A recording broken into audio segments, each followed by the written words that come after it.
A beloved coin in this collection that almost didn't happen due to the events of April 6th, 1917. Don't know what happened on that date? Well, stay tuned and I'll explain. The date was December 3rd, 1818. Illinois became the 21st state of the Union. Following its statehood, the state experienced a transition from the underdeveloped American frontier to a highly settled and rapidly developing state. This would be primarily due to technological advances, which changed things like agricultural and financial markets.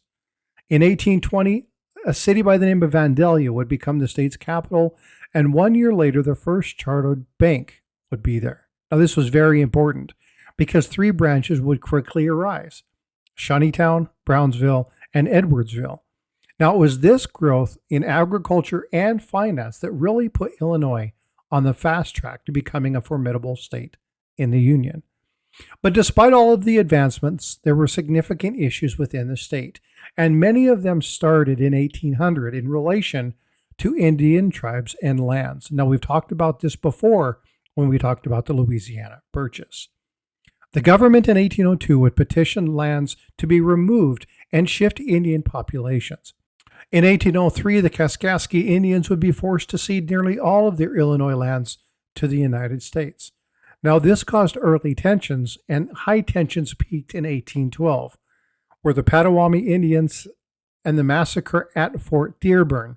Now, this would lead to increased tensions again, leading to more quote-unquote seceding of lands by native tribes. In 1819, the Kickapoo would lose lands east of the Mississippi, and in 1829, the Chippewa, the Ottawa, and the Potawatomi would be required to cede lands to northern Illinois by the treaty at Prairie du Chien. Again, as discussed in the Louisiana Purchase, it was a major concern by many political leaders of the time. Westward expansion continued to be a source of contention for many years to come. And in 1833, the final straw occurred through the Treaty of Chicago, which took the remaining lands from the Indians in the area. Illinois started to get noticed in the fall of 1858, when a young Republican frontrunner teamed up to debate the Democratic frontrunner at the time, Stephen A. Douglas. Now, this debate was for a spot in the Senate. There was a series of debates, and whether you feel it's fortunate or unfortunate for Lincoln, he wouldn't win the debate, nor would he win the election for the Senate. That would go to Stephen A. Douglas. However, just 2 short years later, a young Republican would go against 3 opponents and would end up victorious. But this time it wouldn't be for the Senate, nor the House, nor a governorship. This would be for the President of the United States. I read a poll not too long ago about the life and work of various presidents in the United States, and I saw names like Washington, Roosevelt, Truman, Adams, and they all would fail to meet the clear and decisive winner in the name of Abraham Lincoln, named as the most intriguing and impactful president, often to defy Congress to ensure he sided with liberty and justice. See, Lincoln knew something. He was a true man of magnanimity. He knew that real change required time and that change was not going to be easy. He knew it was a long haul. In fact, Lincoln would lose his life because people would not uphold and stand by his values. April 15th, 1865, the infamous shooting, but the state of Illinois prospered from all of Lincoln's sacrifices. Illinois, specifically Chicago, would see many advancements relating to numismatics, science, agriculture over the years leading up to the Centennial Expo. They would see the first ever World's Fair in 1893. Now, we talked about this in the Columbia Expo, the first of the coins in this series.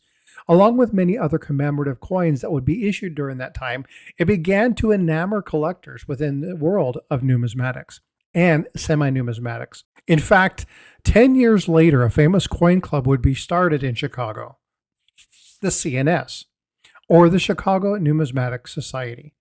Now, many people would say that it didn't get its official start until 1919, and we'll talk about why that is in just a moment. The Chicago Numismatic Society would prosper for several years and attracted many, many notables.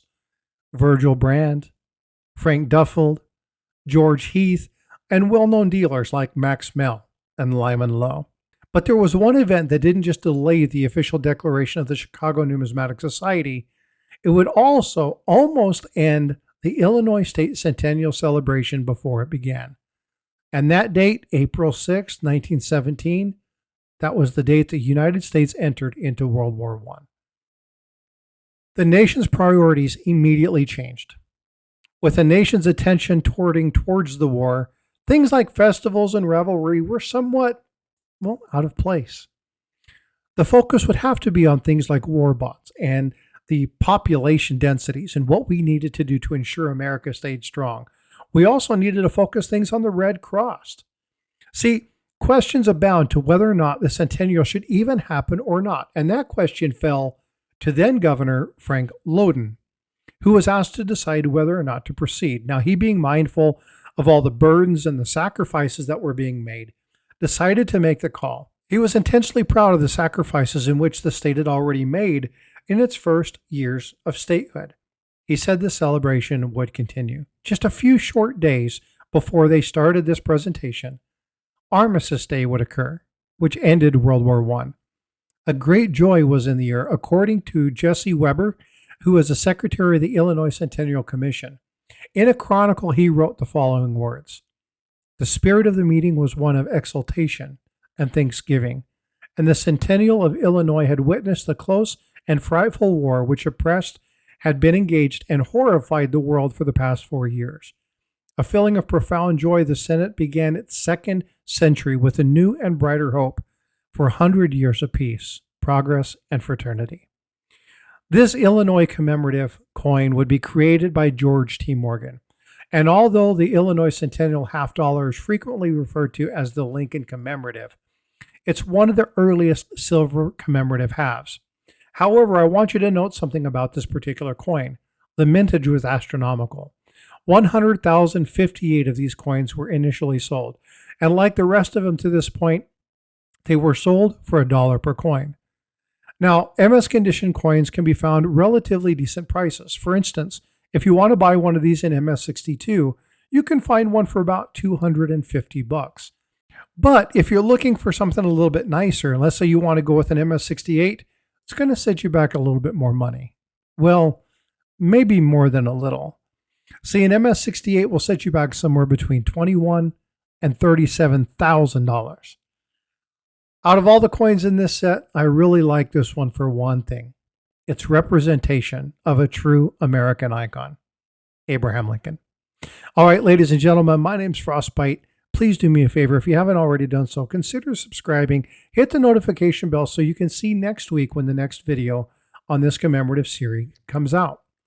Next week, we'll be talking about the Maine Centennial $50. This is a really cool coin.